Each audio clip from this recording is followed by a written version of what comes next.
Welcome to the Kentucky Line. I'm Matt. And I'm Clifton. And so coming to you tonight after Kentucky wins 72-63, 9 point victory for the Cats. It was ugly. They did cover the spread. But, I don't think this is the way any fan or coach or player probably wanted Kentucky to play tonight. But what were some of your first thoughts there, Matt? Well, I don't think that Kentucky could have played much worse tonight. No. And so that's the bad news.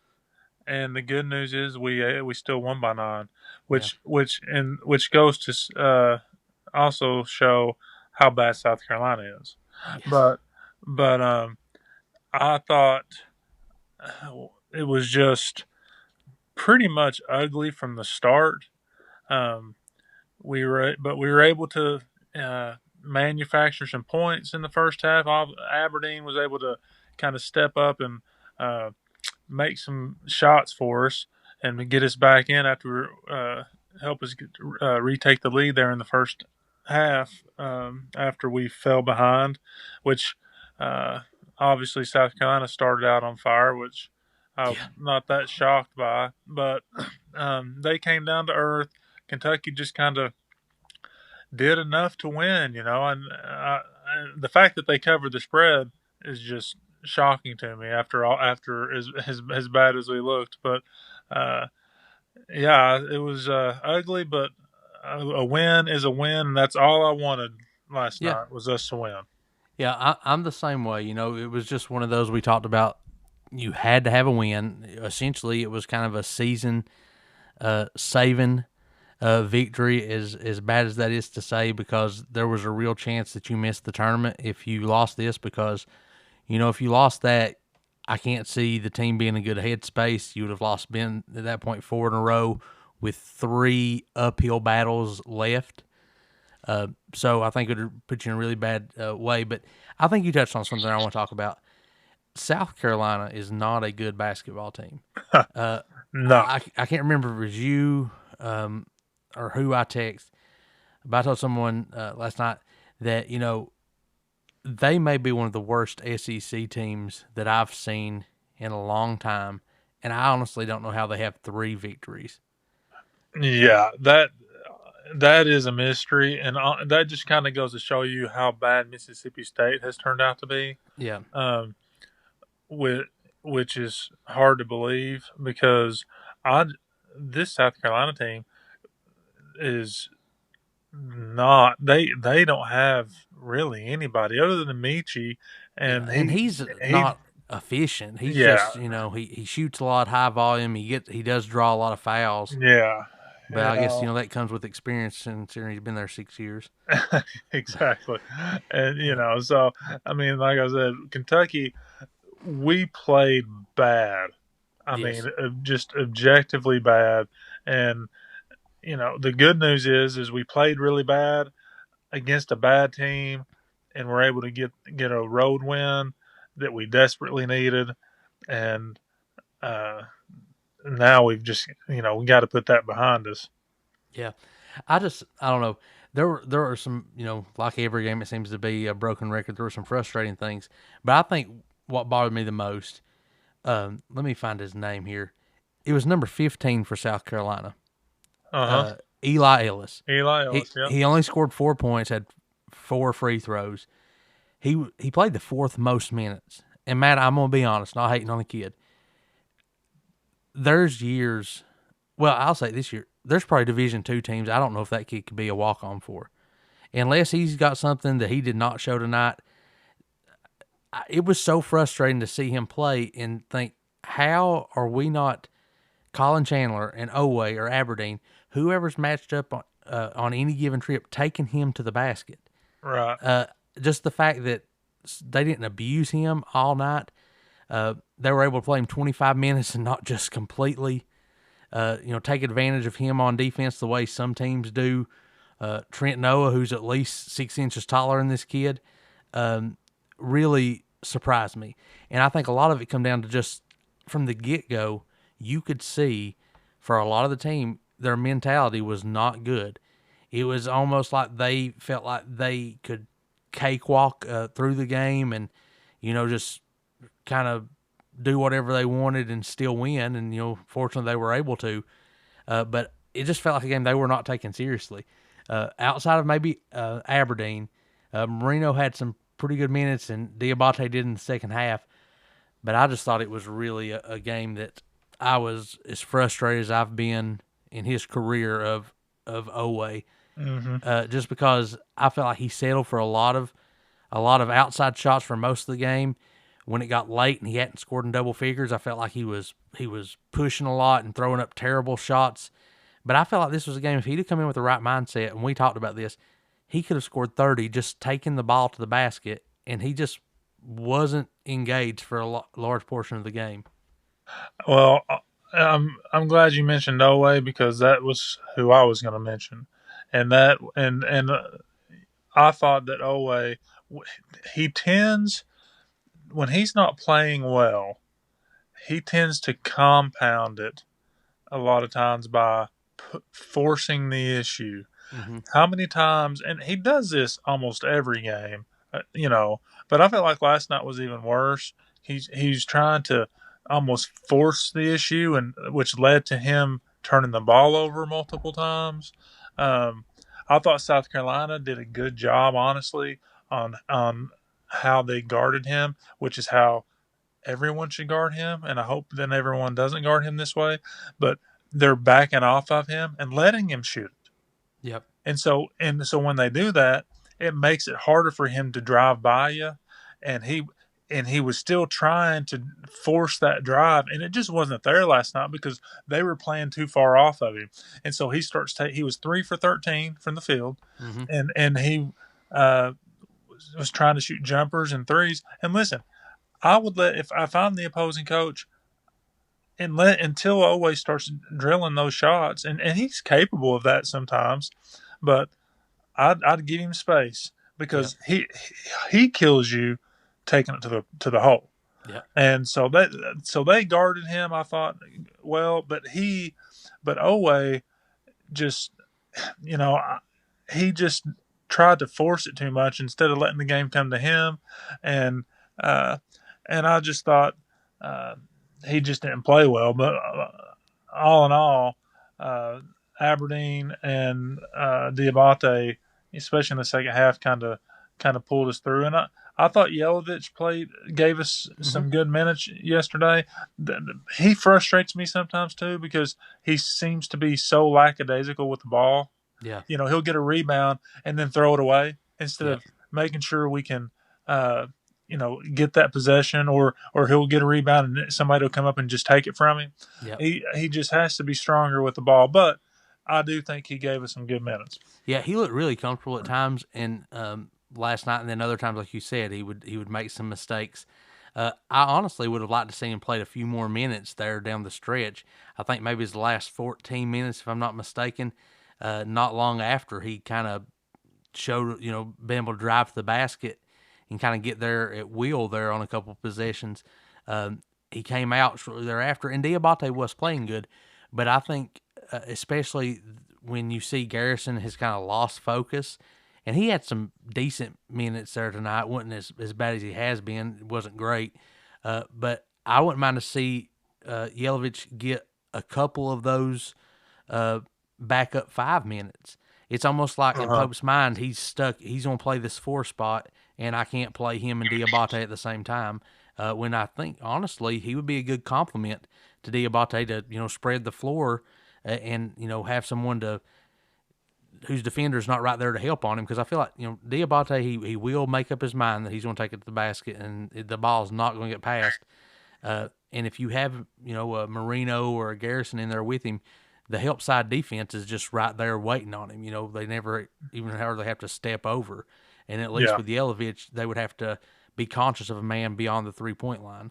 Yeah, you can really play a 5 man out offense with Yelovich at the five, and Mm-hmm. against South Carolina we could have done that because they were a smaller team, so Yelovich definitely could have played some five last night. Now there's going to be some teams where it just wouldn't work, but last night it would have worked. And Hmm. yeah, so he and Diabate definitely could play some 4 and 5 together. And like I said, it's about matchups when it comes to stuff like that. And when you're playing an undersized team, you can do that, and you can send Yelovich out on the 3 point line, and then that creates not only a driving lane for Oweh, but a driving lane for Diabate, because Diabate is pretty good at driving the ball. Now, he's not the greatest finisher in the world, but Right. uh, against another four, he can usually get to the basket pretty well. Yeah, and also let me point out, Chandler wasn't his best game, but I was at least glad to see him come in engaged. It didn't look like he was pouting because he had a really bad game the game before. Yeah, he did. And, he hit some big shots, kind of the one that probably sealed the deal for Kentucky. And so I was glad to see that Chandler back. I was worried kind of what form of him we would see moving forward. And this team is just so thin right now with all the injuries and the way other people are playing that, you know, you can't afford for him to, kind of pout and be woe is me this last 3 or 4 weeks of the season. Yeah, Chandler, I thought, did kind of what we needed him to do last night. He hit a couple big shots, and he played pretty good defense, I thought, for the most part. Of course, he was guarding Eli Ellis a lot of the game, so Yeah. he didn't have to do too much. No. But um, yeah, I thought he did fine. I think I don't know. The more I think about this team and kind of how things are going right now, we are going to have to get a little bit better production from our bench. I think if we're going to have a chance to make any kind of run, and I'm not saying, our bench is going to have to come in and, tear it up, but it'd be nice if Noah can make a wide open three. Yeah. I feel bad for him because, to me for a while, like it was the other stuff that he wasn't doing well. He was getting abused on defense. He really didn't contribute anything. And now I feel like for a lot of the games, the minutes that he's getting, uh, he's doing everything well except scoring. He just cannot uh, buy one right now. He had two that were just great looks, and then the one in the corner hit the side of the backboard. I don't know. Yeah, I feel for him. I feel like it's in his head probably a little bit. It's probably weighing on him, but it's in there. He's a good 3 point shooter. He didn't forget how to shoot. But yeah, I want it so bad for him to see one of those fall, and hopefully he's able to do that at some point before we get to the end of the regular season, because there could be a game in the SEC tournament or those first couple rounds of the NCAA that they need him, because let's be honest, he's the only guard right now that you really can play. Jasper Johnson is unplayable. yeah. That which brings us to Jasper Johnson. Yeah. Um, just real quick, piggybacking off the Noah stuff, I think Trent is playing a great floor game, which is kind of crazy. Hmm. Like you said, different from what it was earlier in the season. He's playing good defense. He's hustling. He got 5 rebounds yesterday Yeah. in the game, and and he's doing those things well. If we can, he just needs to get a shot to fall. I mean, if you remember, Colin Chandler got in that little slump there mid season, Hmm. couldn't make a shot, but then he got a couple to fall, and he's been shooting, great. And so I'm hoping that Trent can stay with it and start making. If he makes one or two, I think that's going to be huge for us, Yes. possibly down the road. And then you got Jasper, like you said, he's unplayable. I don't know what's going on with Jasper, but he just seems like he's playing almost as if no, there's not a defense out there, Yeah. and just kind of almost as just dribbling it around, and as if nobody's going to take it from him, and making passes, kind of lazy passes, and I'm just like, man, what? I just kind of feel like he's gotten away from the things that he he does best. Yeah. He Um, had 8 minutes, and in those 8 minutes, he missed three shots. Trent Noah only had 6 minutes. I would argue, even though neither one really played that well, those minutes probably should have been reversed. Noah probably should have had some of those second half minutes and let either Chandler or Aberdeen, depending on who you're bringing him in for, or even Oweh, run point. Uh, let Noah kind of play that Brea role last year, just kind of your fifth defender, hope for the best, and try to shoot, see if you can get those to fall. But because at least he's giving you something somewhere else. Johnson, he's not hitting any shots.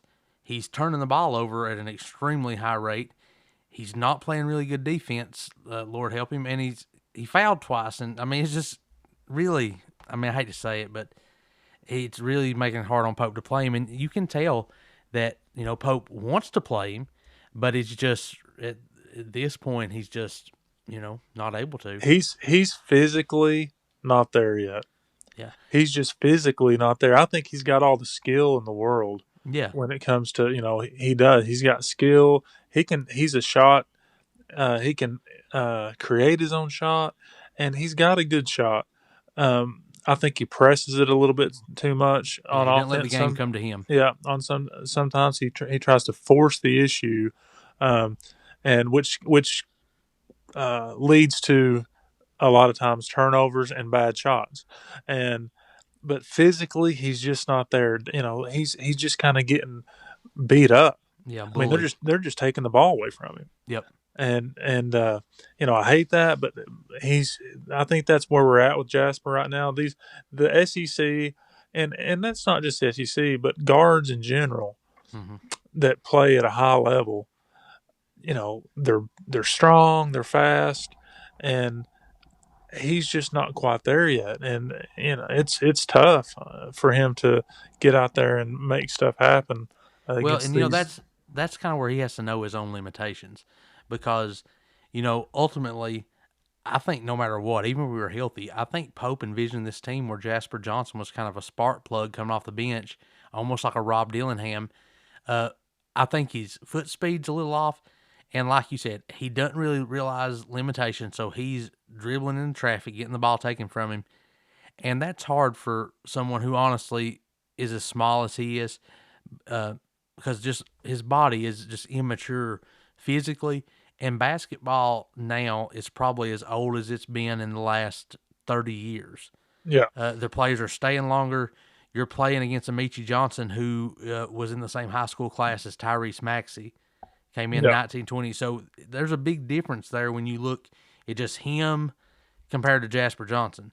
And, one guy looks like a linebacker, and one really could pass for a middle schooler, just physically. It just puts him in a tough spot. And if you're not scoring efficiently, if you're not making really every other thing, just the perfect play on it, it's really in a tough spot, especially in the SEC, like you said, because it's as physical a league as there is in the country. yeah, and to be, and I think Jasper has been, unfortunately, is in a position where he's kind of having to play this backup point guard role, Yeah. and he's not a point guard. No. And I think it's him trying to figure out how to be a point guard on this team, kind of like how Aberdeen struggled for a Yes. while. But Aberdeen was able to play. He's playing and playing into that position, and I don't think Jasper has had been able to get enough minutes to play in that position. And so so when you're not a point guard and you're just not there physically. Listen, man, it's just going to be it's tough sledding for you. Yeah. And well, let And me ask you, what position do you think he is? I mean, well, he's because, got to play. He's got to be a two or but probably a two. I mean, how does he? I don't know how well though he does off the ball. Like he almost seems like a ball dominant guard that can't play point guard. yeah. The way that we run our offense though, once you get into half court, um, it allows for him to be able to use some of his creative ball handling skills. Um, his issue right now is him having to bring the ball up the court, and you've got a point guard absolutely hounding him to death. You Yeah. know, like Oweh. He plays off the ball, but he gets a lot of driving lanes with this offense. And so I think that Jasper would be more efficient playing off the ball because he's not having to create that, and again he doesn't handle the ball really good enough against some of these defenders. He has a hard time even getting the offense started. But once he kind of gets that ball, makes that first pass, and he can kind of then he rotates. Sometimes he can get himself a better shot. But yeah, I just don't think he can play point. Now maybe he'll develop into a point guard because he handles the ball pretty well. Sometimes I just think he's a little careless with it. Like he does a lot of stuff with it that you're doing out in your backyard. And listen, you can't do that against really good defenders if you No. don't really have the handles to do it. Yeah. Well, I want to talk about one more guy because he had a kind of a quiet night, but when you look at the stat line, I think you saw that he played a very important role for this team, and it was Malachi Marino. He's come on as one of the guys that you can kind of depend on. Auburn, he wasn't great, and he's had some weak games, but I thought just 8 points, 11 rebounds, and that really to me that rebounding category between him, Diabate, Noah, Garrison.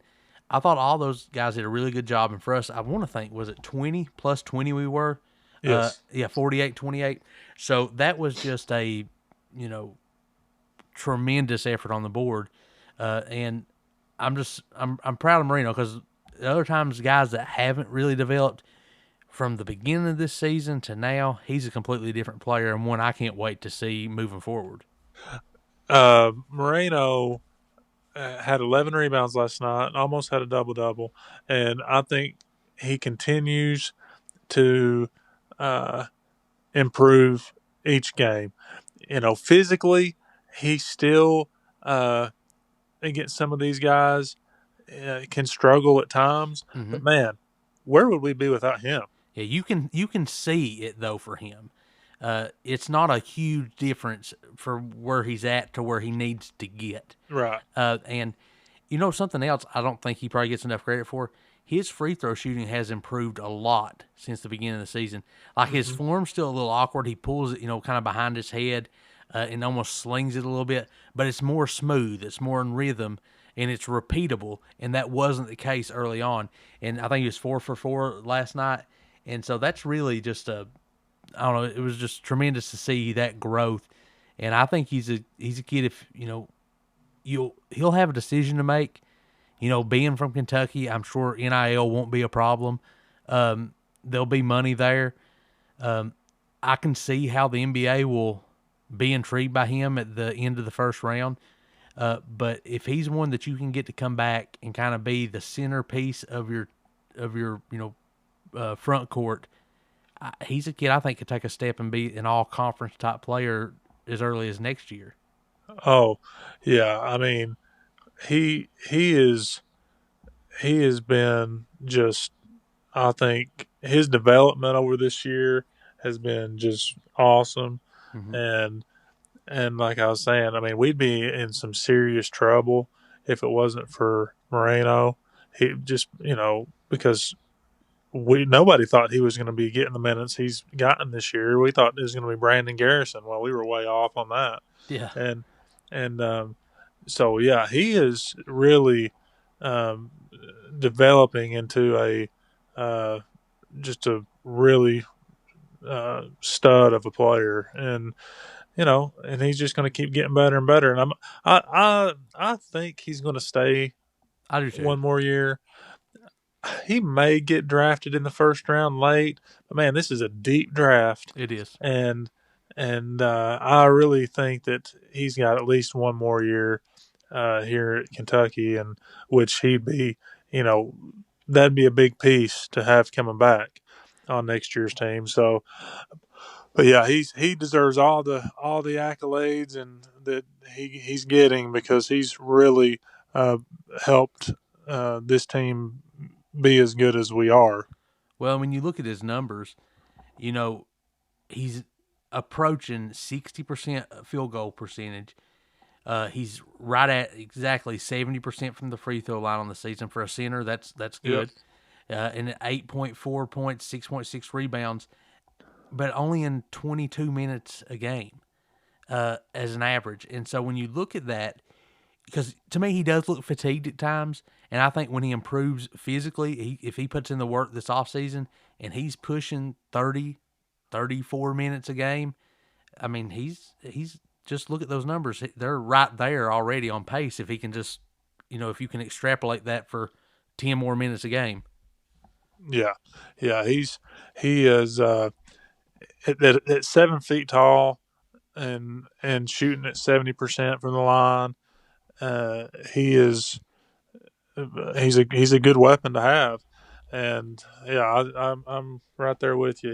He's been great. Yep. Um, but Well, yeah, before we get in talking too much about next year, let's not look past this game Saturday, 2 o'clock. They play the Vanderbilt Commodores at Lexington. Uh, really, one of the low points to me of the season was the trip to Nashville. I thought they were just lackadaisical, and I believe it ended up being 25 points they got beat by down in Nashville. hmm And when you just look at it on paper, they have a stud. I think Tyler Tanner, he is a good player, but this is shouldn't be a team that on any night beats you by 25 points. no, it shouldn't. And we owe them one big time, and I think we can beat. I have, I mean, we can beat Vanderbilt. They are not some juggernaut. No. And we that game down in Nashville just started off bad and ended bad. It was just we seemed to never be even in that game at all. Um, and Saturday I think is going to be different. But we're going to have to do some things different uh, as a team Hmm. to slow their offense down and keep them out of the lane. If you remember in that game, gosh, they lived they lived by driving it into the lane and kicking it out for wide open threes, Yep. and we have got to uh, force them off the 3 point line, and we keep Tanner. Is his name Tanner?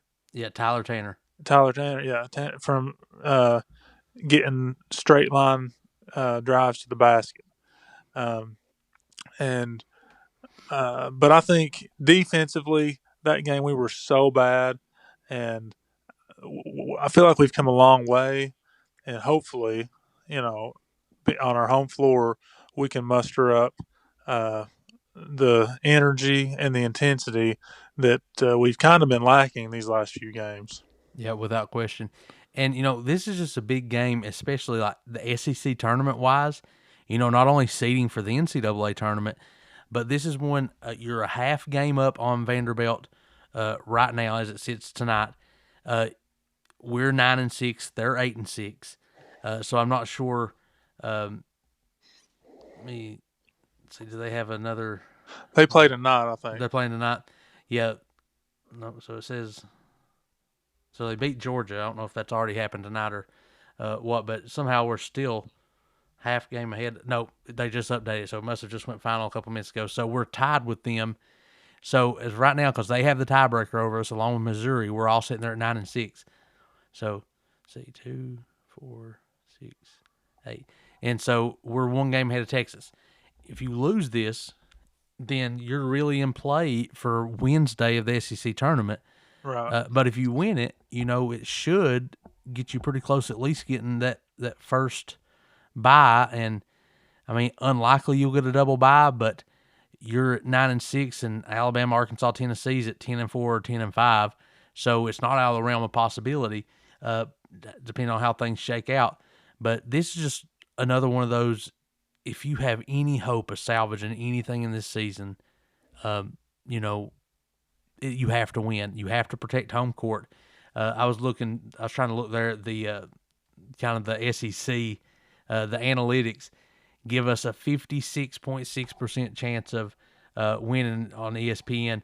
Uh, that feels about right to me. I feel like if Kentucky brings just the effort, I think better chance than not we win. But it's just all which Kentucky shows up, and that's you can say that every time because I told someone today at work. I was talking with the guy in the hallway, and I said I feel like watching Kentucky is like standing like at a roulette or craps table in Vegas at a casino. You never know what number is going to come up. What team am I going to get to see tonight? Because they're completely different. Sometimes from half to half or 4 minute segment to 4 minute segment, and surely game to game.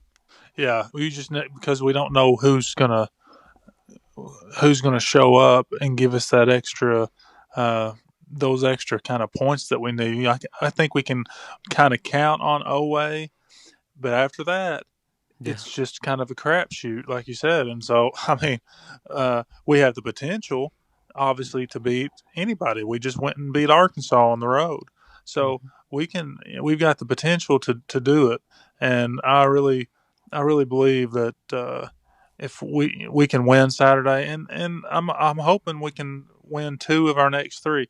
Because here's That'll the be thing: great. when it comes to seeding in the tournament, we want a 6, 7, or probably a 10. Yeah. Not sure 10 or 11. I don't know that we want an 8 or 9. Mm-hmm. That's kind of a bad situation to be in. Yeah, the one seeds are kind of at least. I think there's a 1-2 seed. Like right now, if Houston is one of the twos, I think if you can avoid those top 5 teams, you have a chance to get to the second weekend. You would love to get to that 6 line to where you have a 3 seed. But yeah, you want to avoid those ones in that first weekend because I mean, if you look at it like UConn and Duke and Arizona, Michigan for sure, they're we don't match up with any of those guys. No, a lot of those teams would like, for example, we'll just say Duke, and as much as I can't stand them, Oh yeah, um, who's going to guard Boozer no, yeah, no one. on our team? I mean, honestly, I we mean, would have to compete. We'd have to have an A+ game, and there'll be like a C- just to be in the game. I don't even know who would guard that guy on our No, team because we don't have a player like that could, because he's so inside out, yeah, and we just don't have it at that position. Oh, well, I'll tell you who would have to guard him, but well, it doesn't even matter, because but the fact of the matter is we don't want uh, to have to play a 1 seed no, in that first weekend. So we need to, if at all possible, if we can win 2 of our last 3 and maybe win 1 or 2 hmm games in the SEC tournament, I think that would solidify 6 or 7 for sure. yeah, I do too, and that needs to be your goal. At least win 3 more games, minimum between regular season and the SEC tournament because that's probably what you're going to have to do. And honestly, if you're not going to do that, you're probably better off to lose out. That way, you're below a 8 or 9, just because you want to avoid that seed line. Yeah, because I mean, you'd rather play a 6 seed, or a 7 seed in that first game, and you being a 10 or 11, and if you win, then you're playing a 3 seed or something or Yep. whatever. You're not having to deal with playing uh, that 1 seed. So, Yeah, but the listen, 11's the same path as the 6. right. So I mean, we just need to win a couple of these games. I mean, it'd be great if we could win out at least at home. Mm-hmm. And I know Florida, that's going to be a tall task, but hey, we can beat on any given day at home. We can beat Florida. Yep. So Well, you know, Matt, anything else before we close out tonight? oh no, we will update the high school scores later on in the weekend this weekend after the districts go final, and uh, but other than that, we're just hoping the Cats can get another W this Saturday. Yep, hoping so. We'll have next time, like I said, we'll recap Vanderbilt. Look forward to Texas A&M, hopefully coming off a win by the Cats, and then we'll get you ready for region tournament. We should have those draws, we should have district champions and runners up by the time we record this weekend. And we'll talk to everybody later. Go Cats! Go Cats!